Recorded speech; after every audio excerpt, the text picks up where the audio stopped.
Alors, bienvenue dans cette nouvelle vidéo où nous allons voir comment ajouter une clé SSH à notre Ubuntu. Donc, si vous avez installé la Ubuntu en WSL, mais ça marche aussi si vous avez une machine sous Ubuntu, voire même si vous êtes sur Mac. L'idée, c'est comment est-ce qu'on ajoute une clé SSH sous Linux.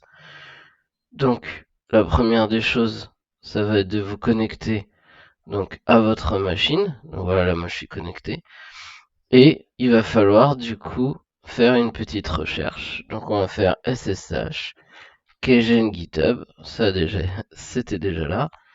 Hop, je clique sur le premier lien donc qui est sur la documentation de GitHub. Et quand vous descendez, là vous pouvez choisir n'importe lequel des trois. Je vais choisir Windows, mais ça va fonctionner de la même façon. Et quand vous descendez, voilà, il va vous dire d'ouvrir Git Bash. Donc ça c'est pour ceux qui serait sous Windows directement. Nous, c'est pas ce qu'on va vouloir faire. On va copier-coller cette ligne-là, donc qui va nous permettre de générer la clé. On revient donc dans notre WSL. Là, en fait, il nous dit kgen-t, donc ça va être le protocole, ou en tout cas la façon dont on va chiffrer l'algorithme de chiffrage donc, de notre clé SSH. Et ensuite, on va devoir lui mettre une adresse mail. Donc, moi, par exemple, je vais mettre l.gmail.com. Là, vous allez taper entrée. Ici, vous voyez qu'il vous propose l'endroit où vous voulez sauvegarder votre fichier.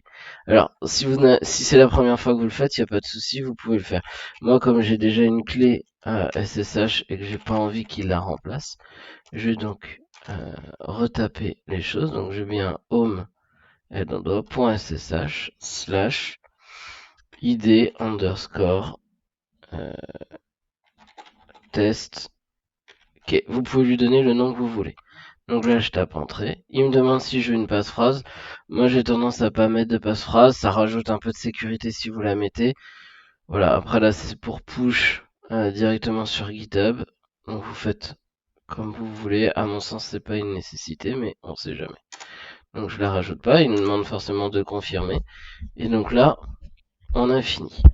Et là, vous voyez qu'ici, il nous dit donc que la clé donc d'identification est ici. Et du coup, votre clé publique est ici. Ce qu'il faut bien comprendre, en fait, c'est que c'est du coup un chiffrage asymétrique. Vous allez avoir vous votre clé, et en face, on va avoir du coup, en tout cas la personne avec qui vous voulez parler a besoin de votre clé publique. Comme ça, elle peut authentifier les messages qui viennent de vous. Donc là, on a de la chance. On voit que ici, il m'a affiché donc le fingerprint.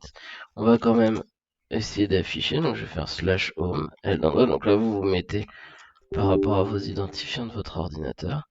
ID test. Alors évidemment, on n'affiche jamais la clé privée, sinon n'importe qui peut s'en servir. Là, on va faire le cadre public. Donc maintenant, je vais pouvoir copier-coller ma clé. Tac.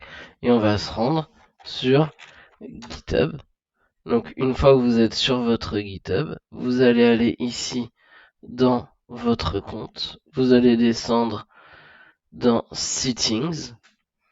Et une fois que vous êtes dans Settings, ici vous avez SSH and GPG Keys. Donc vous cliquez dessus. Vous faites New SSH Key. Vous pouvez cliquer. Vous faites Add.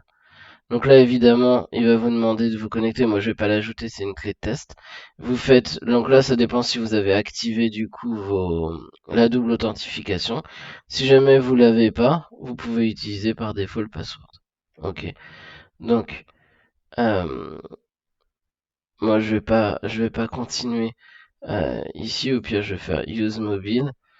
Donc, il va me démarrer donc l'application sur mon téléphone mobile qui va me demander du coup le code. Là, vous voyez, a priori c'est 12. J'approuve. Hop, j'ai accepté. Et voilà. On voit que du coup ma clé est ajoutée. Ah ouais, vous pouvez en avoir autant que vous voulez, il n'y a pas de souci là-dessus. Donc voilà comment vous allez pouvoir mettre en ligne votre nouvelle clé SSH, et vous allez en avoir besoin justement pour récupérer vos fichiers via SSH, qui est quand même beaucoup plus sécurisé et plus facile au final que le mot de passe. Parce que là, du coup, vu que vous n'avez pas mis de mot de passe et que vous avez votre clé, vous pourrez directement faire git pull, git push, on vous demandera jamais de mot de passe puisque vous avez un certificat de sécurité. Bien sûr, si vous travaillez sur 3 ordinateurs, il faudra répéter l'opération 3 fois, en tout cas à chaque endroit où vous avez besoin de sauvegarder les choses.